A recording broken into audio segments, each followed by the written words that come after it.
इस एपिसोड की शुरुआत वहीं से होती है जहां पर पिछला एपिसोड खत्म हुआ था। सभी हंटर्स तैहो को मिलकर परेशान कर रहे होते हैं। उन सभी हंटर्स को खुद को परेशान करते हुए देखकर तैहो कहता है, जब कांग मिन जिंदा था तब मैं हंटर्स के बारे में सुना था कि और डंजन में क्या क्या करते हैं। कांग मिन का गार्गोआ गिल्ड ही एक ऐसा गिल्ड था जहां पर कोई भी एक दूसरे के लिए परेशानी खड़ी नहीं कर सकता था।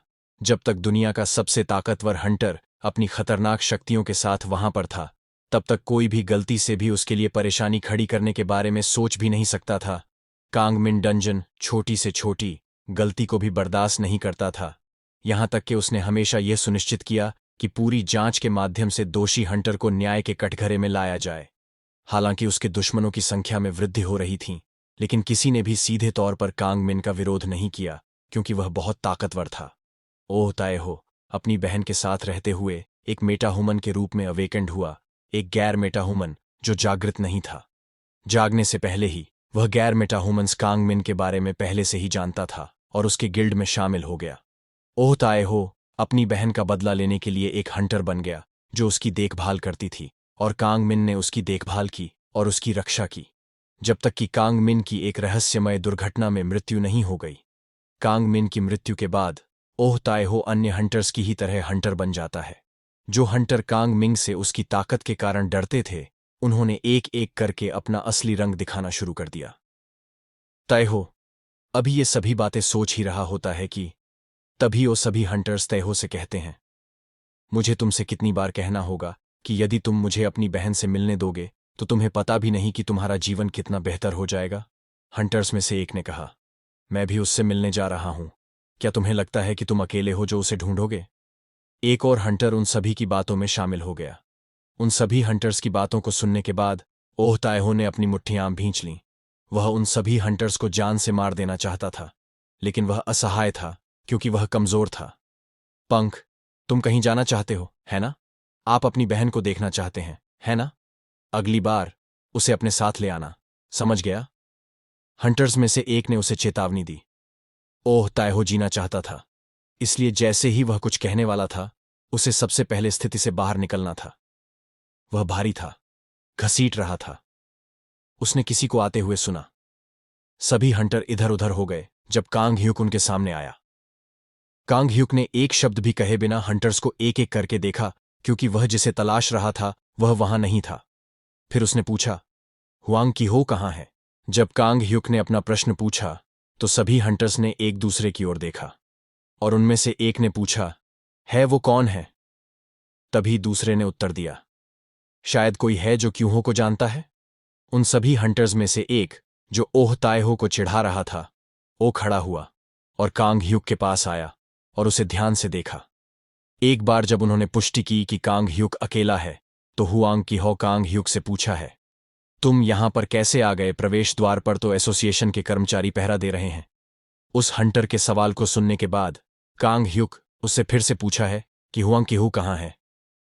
हंटर ने अपने अंगूठे से अपना मुंह पोंछा और बोला, वह तो जा चुका है, तुम उसे कैसे जानते हो?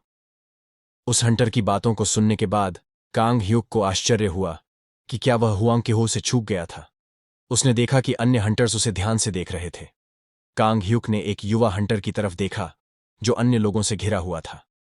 फिर कांग ह्यूक ने उस हंटर से पूछा, वह कहां गया?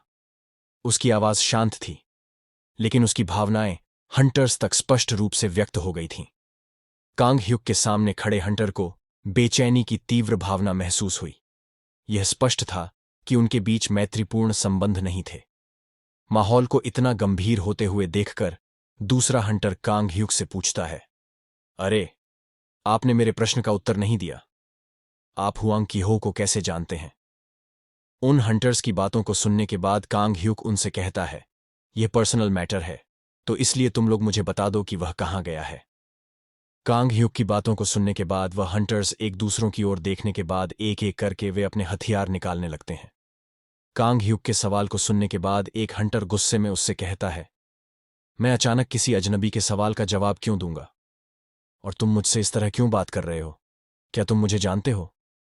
और तुम्हारी उम्र क्या है? वैसे भी तुम क्यूहो से क्यों मिलना चाहते हो?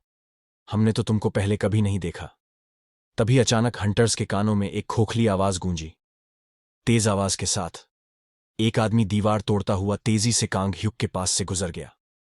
जिस हंटर ने कांग ह्यूक पर पहले हमला किया था वह अब सामने की दीवार से लगकर मारा पड़ा हुआ था। ये सभी चीजें इतनी तेजी से हो रही होती हैं कि उन हंटर्स को कुछ करने का भी मौका नहीं मिला। यह देखकर आखिरी हंटर चीलते हुए कहता है, आखिर हमारे अटैक उन कंकालों पर काम क्यों नहीं कर रहे हैं। तभी एक दूसरा कंकाल मौका पाकर उसे हंटर के पीठ में तलवार गोप देता है, जिस वजह से उस हंटर की जान चली जाती है और हंटर्स को करने के बाद वह सभी कंकाल तैहो को घेर कर खड़े हो जाते हैं।